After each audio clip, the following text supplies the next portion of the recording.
acuerdo a los estudios realizados en Yucatán, existen 17 grutas denominadas Caminos al Inframundo. Se dice que nuestros antiguos abuelos y abuelas utilizaron estos lugares. Este juego se dejó de practicar por orden de los conquistadores.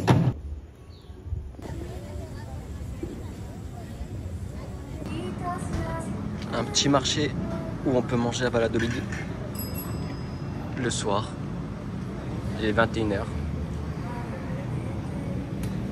Hop.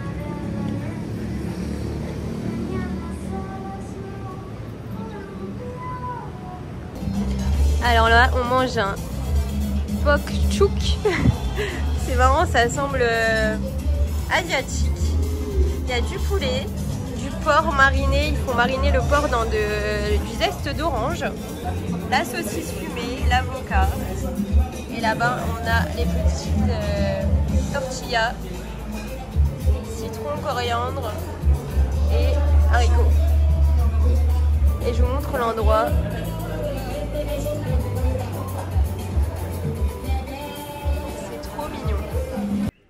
Donc aujourd'hui, coucou. Donc aujourd'hui on fait une des 7 merveilles du monde qui est Chichén Itzá. Donc Chichén Itzá c'est très connu parce que c'est un centre majeur de la civilisation maya. Et donc c'était une des plus grandes villes de la civilisation maya. Et du coup on va vous montrer tout ça. C'est parti. Alors petit moment d'histoire comme d'habitude. Donc la pyramide s'élève à 24 mètres de hauteur dans le ciel. Et en fait, ce qu'il faut savoir, c'est qu'il y a 91 marches de chaque côté, ce qui représente 365 pour le nombre de jours dans le calendrier. Donc la pyramide, c'était dédié à Kukulkan, donc c'est ce qu'il y a de plus fameux ici à Chichén Itzá. Et Kukulkan, c'est le dieu serpent à plumes. Et en fait, là, on ne le voit pas, mais il y a des jours dans l'année, à certaines périodes, où j'ai montré une photo, où là en fait quand ça descend, ils ont fait en sorte que l'ombre fasse un serpent, l'ombre de serpent. Donc je vous mettrai une photo, c'est super beau. Et on a trop de chance, il n'y a vraiment pas grand monde. Après on s'est levé super tôt pour y être tôt, mais 6 heures. Mais voilà, ça vaut le coup, il n'y a vraiment pas grand monde. Vous avez les meilleures images pour vous. Et j'ai payé 3 €, on a payé 3 € la taxe pour que vous, hein. Pour que vous ayez la vidéo. On va faire une cagnotte. Il y a les petites iguanes de Chichén Itzá. Eux, ils vivent clairement dans une 7e merveille du monde. Mais on ne sait pas pourquoi ils bougent dans tous les sens. C'est des iguanes particuliers. Là, il va s'enterrer dans sa petite maison. On voit sa tête passer. Coucou les... Je pense qu'il est en duel avec l'autre. Je sais pas. Donc ici, c'est le temple des guerriers. Donc c'est une structure qui est vraiment imposante. On peut voir plusieurs choses en bas. Donc là, avec la Di, on verra pas. Mais c'est des bas-reliefs qui représentent des guerriers, des aigles. Et il y a aussi des jaguars qui dévorent des cœurs humains. Et donc, comme il est très grand, on pense que ça a pu être utilisé pour des grands rassemblements publics ou sinon aussi pour des cérémonies religieuses. Donc là, c'est le groupe des 1000 colonnes, qui n'est que de son nom parce qu'il contient environ 200 colonnes. Et autrefois, il y avait un toit et une frise, mais ça s'est effondré. Et en fait, c'est vraiment remarquable parce que c'est en lien avec le temple des guerriers, ce qui symbolise à la fois la puissance militaire et religieuse. Et là, vous avez un flamboyant derrière l'arbre orangé. Donc ici, ce que vous pouvez voir, c'est ce qu'on appelait les bains de vapeur, donc Temazcal en langue maya. C'est une structure rituelle qui est vraiment importante. Donc c'est pas un spa moderne, hein, c'était pas pour la propreté, mais c'était vraiment utilisé pour la purification spirituelle, comme vous pouvez le voir là.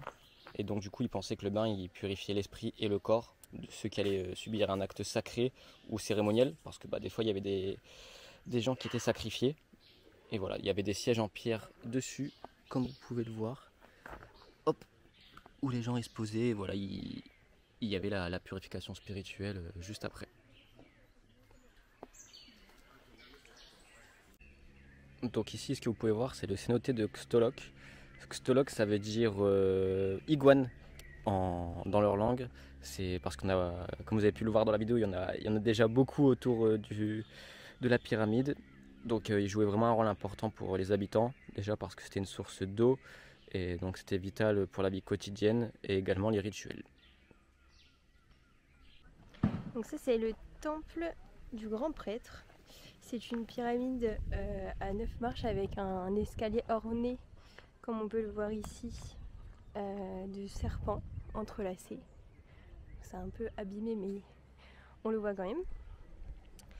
Et en fait au sommet il y avait une profonde caverne qui est censée être une porte vers le monde souterrain où plusieurs tombes ont été découvertes.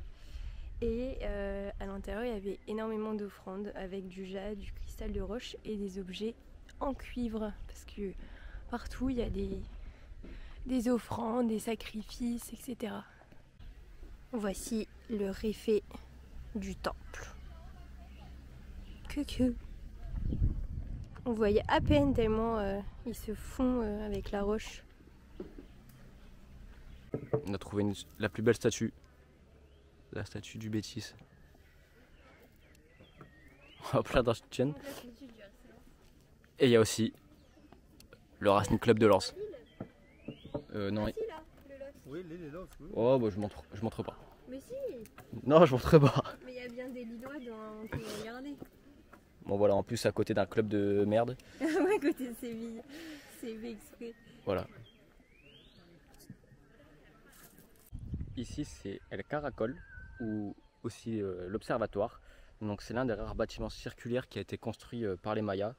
Il était utilisé pour observer les étoiles, la lune et les mouvements de Vénus, les ouvertures au sommet qui permettent de voir les observations célestes. Donc je ne sais pas si vous voyez, mais il y a un trou et c'est de là qu'ils pouvaient observer tout ce qui était au niveau de l'astrologie. Donc là voici l'église dédiée à Chak, qui est connue surtout pour ses ornements.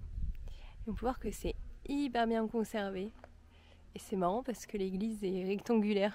On n'a pas l'habitude de voir ce type d'église.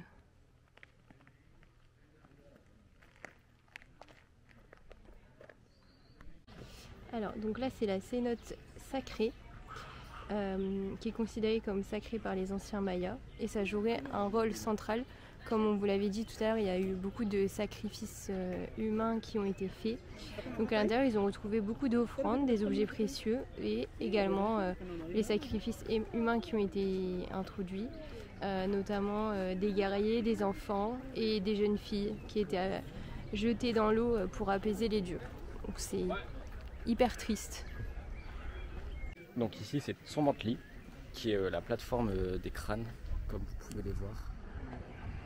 Hop, sur les roches. C'est l'un des témoignages les plus frappants de la pratique maya, du sacrifice humain. Parce que c'était vraiment une structure qui était dédiée aux morts et en fait ils exposaient les crânes de ceux qui subissaient les sacrifices. Et ici vous pouvez voir le petit iguane qui surveille. Ici c'est le terrain de jeu de balle, c'est ce que vous avez vu à la soirée. Parce qu'on a montré l'extrait vidéo dans la ville de Mérida. Et pour eux, voilà, c'était un jeu qui reflétait la lutte éternelle entre les forces opposées. C'était vraiment plus qu'un sport, c'était surtout un rituel qui était profondément symbolique pour eux. Et voilà, ça c'était leur terrain. Tout à l'heure, on vous a montré, c'était vide. Et donc, 2 heures plus tard, voilà comment c'est vraiment. Donc il y a énormément de groupes de touristes de partout. Ça reste magnifique, mais nous on vous conseille vraiment de venir à l'entrée, c'est-à-dire à 8h. Et si jamais vous pouvez ne pas prendre d'excursion, c'est pas forcément utile et ça vous évite d'être dans le gros boom des touristes. On vous conseille de partir directement de Valladolid pour 5 €. Vous avez la possibilité de prendre une navette et elle circule toute la journée. Bah voilà, on dit au revoir à Chichén Itzá, c'est notre 4e merveille du monde, donc c'est fou. Vivement les autres. Et Et puis on espère que ça vous a plu. Et là on vous emmène découvrir une cénote.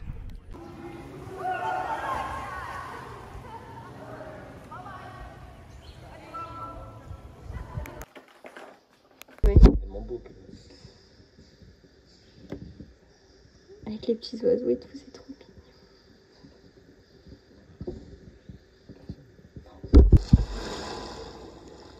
Les ailes, c'est fou.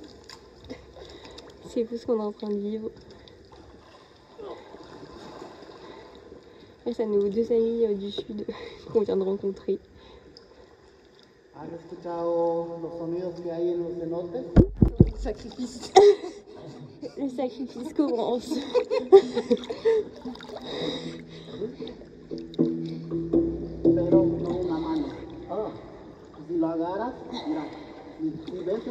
On va faire un petit cours de musique.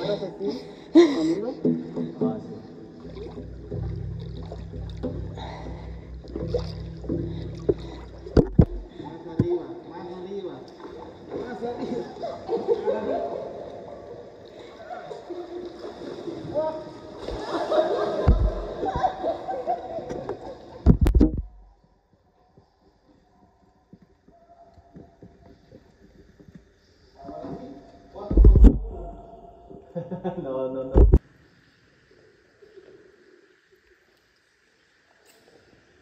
Merci. ¿Cómo se llama aquí? Aquí, Shkana Haltum. Shkana Haltum. Shkana. La X es como si dijera.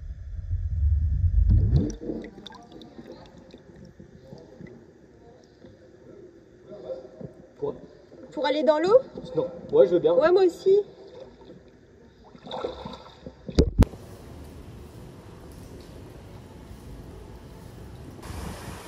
On est bien arrivé aux ruines de Tulum, donc c'est pas facile pour y rentrer parce qu'il faut deux tickets différents et c'est assez cher, ça fait qu'augmenter.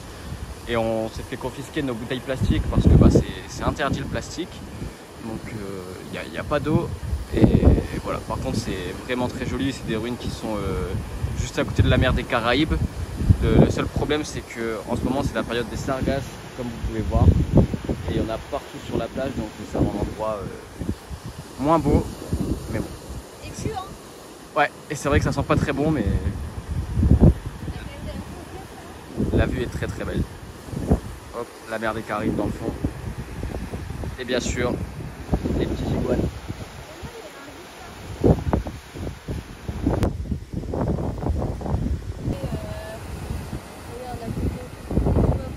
Oui, regardez-moi, je pose. J'ai fait mes petites photos. Juste à côté de la mer.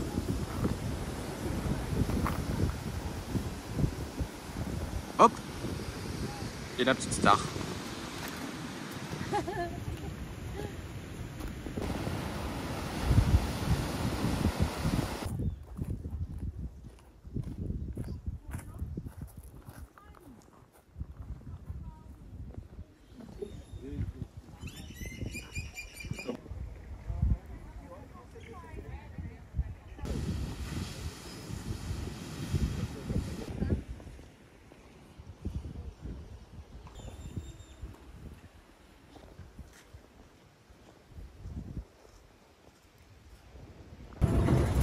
Et quand vous êtes dans le parc, il y a une petite voiturette qui peut vous prendre et qui vous emmène à vos différents points.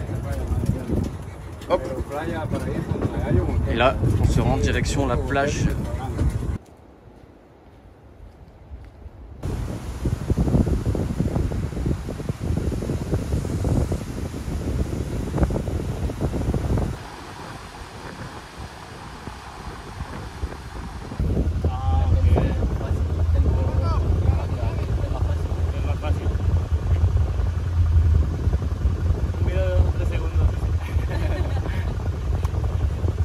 Ahí está.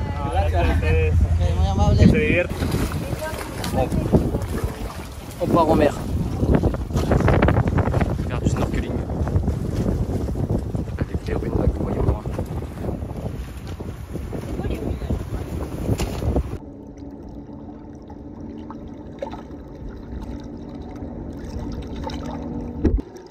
Alors là, oh, on fait du snorkeling et regardez.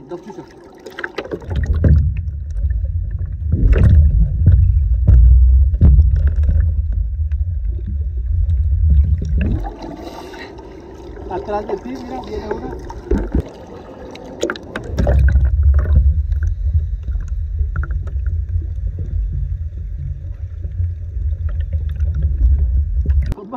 Non mais, regardez, la tortue elle est là avec nous. Et elle remonte à la surface et tout, c'est fou. T'arrives à tuer? Oui. Oh putain, c'est incroyable.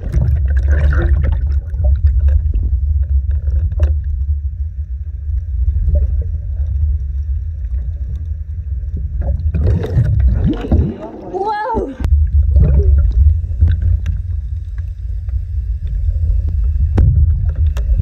Vas-y.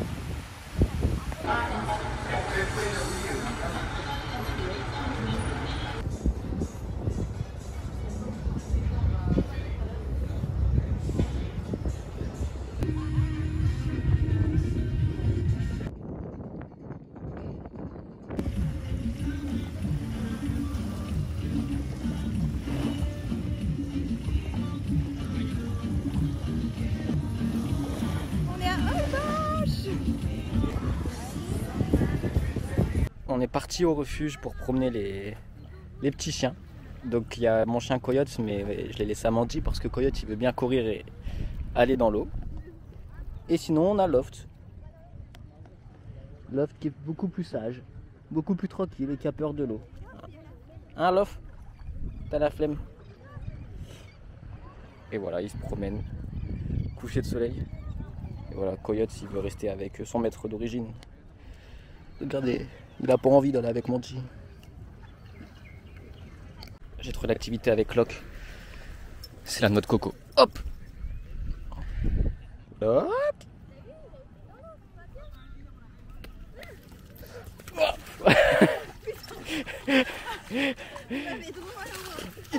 Locke, il était plus vite que toi! Bah après ils se font mal je crois. Je sais pas. Ils ont pas l'air. Non, non, non! Mais ils foncent dans l'eau. Ils foncent dans l'eau. Allez, hop, on arrête. Stop. Stop.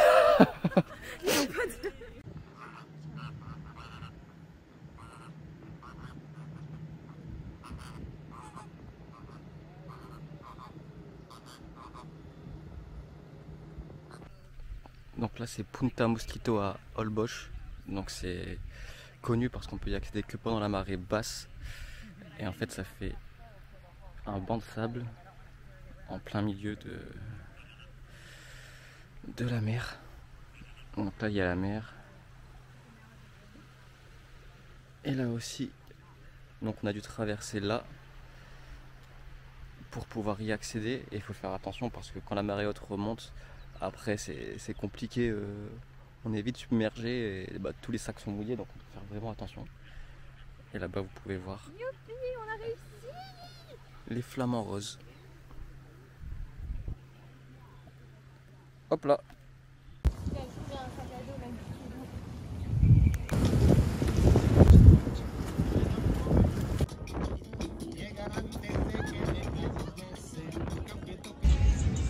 Donc là on est arrivé à Isla Mujeres après Holbox et regardez la plage. C'est affreux. Que des Américains et tout, franchement l'ambiance c'est très particulier. À côté d'Holbox où c'était hyper naturel, où on se sentait vraiment trop bien. Je vous montre notre hébergement à Islas Mujeres. Donc hier on a fait une nuit dans un appartement assez précaire, mais c'était vraiment pas cher. Et du coup aujourd'hui, grâce à la collab, on a vue sur la mer, avec la petite piscine, notre terrasse, le superbe lit, la cuisine et la belle salle de bain avec le petit coquillage pour le robinet. Hop, et voilà. C'est vraiment un trop beau logement. Par contre, les instructions en cas d'incendie, bon, elles sont bien, elles sont très claires. Par contre, en cas d'ouragan, l'instruction c'est préparer un plan pour protéger votre famille. Donc vous prenez un tableau, une craie, et voilà, vous faites le plan pour protéger votre famille, vous débrouillez.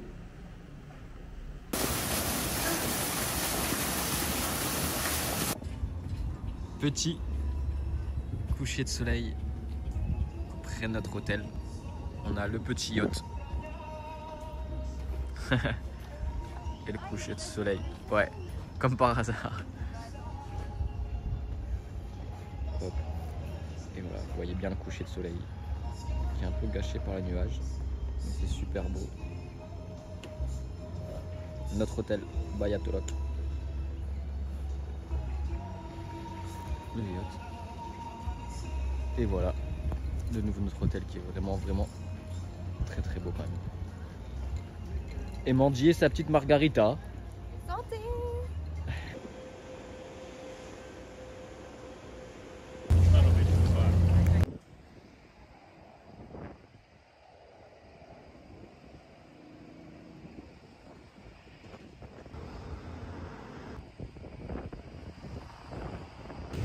Chacha sous 35 degrés avec les 2 sacs. Il est très courageux. Il fait super chaud vraiment. C'est les dessous d'Insta, 20 minutes à pied avec les sacs. Hier pareil, 25. C'est pas facile. La réalité de tour du monde. Tous les 15 jours on est à l'abri. On vient d'arriver à Cancun, dans notre hacienda. C'est de la folie. Le logement il est exceptionnel. C'est juste incroyable de pouvoir être là. Là ce que vous entendez c'est les pans. Et le logement il est juste fou. Avec la piscine, on a toute la maison pour nous tout seuls. Parce qu'à la base c'est un lieu qui est fait pour les mariages. Et du coup là on a vraiment toutes les chambres. Celles que l'on souhaite, on les a. Et je vous montre juste le salon parce que c'est exceptionnel. Oh, le lustre là.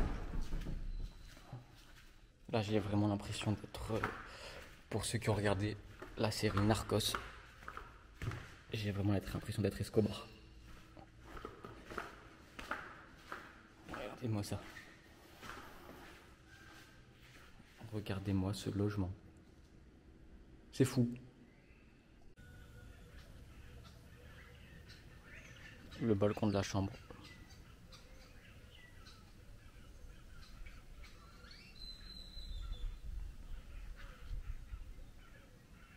La vue. Je sais pas si vous allez réussir à le voir. Si. Il y a un pan blanc là. Je vais essayer d'aller le voir de plus près après.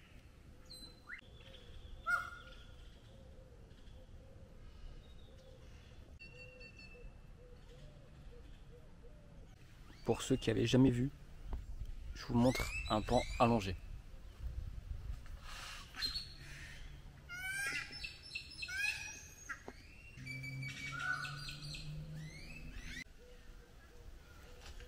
Voilà tous les bébés pans.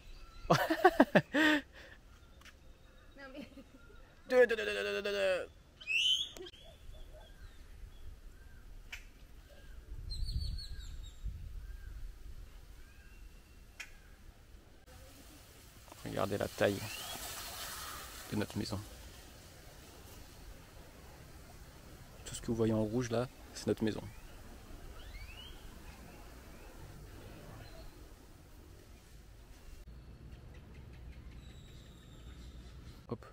Là vous voyez le pan blanc. Il est juste là. Voilà, c'est la fin de la vidéo. Je suis tout seul parce que Mandy est en train d'appeler ses parents et on a envie de poster la vidéo le plus tôt possible avant notre prochaine étape. Donc voilà, le Mexique c'était super, on a bien adoré. Cette deuxième partie elle est différente parce que c'est beaucoup plus touristique, beaucoup moins authentique avec énormément d'Américains qu'on a pu croiser et qui s'approprient malheureusement parfois les endroits, mais ça reste magnifique et très beau et on espère que la vidéo vous aura plu. N'hésitez pas à liker et à commenter ou autre si vous avez la moindre question, ou juste nous dire si ça vous a plu ou non.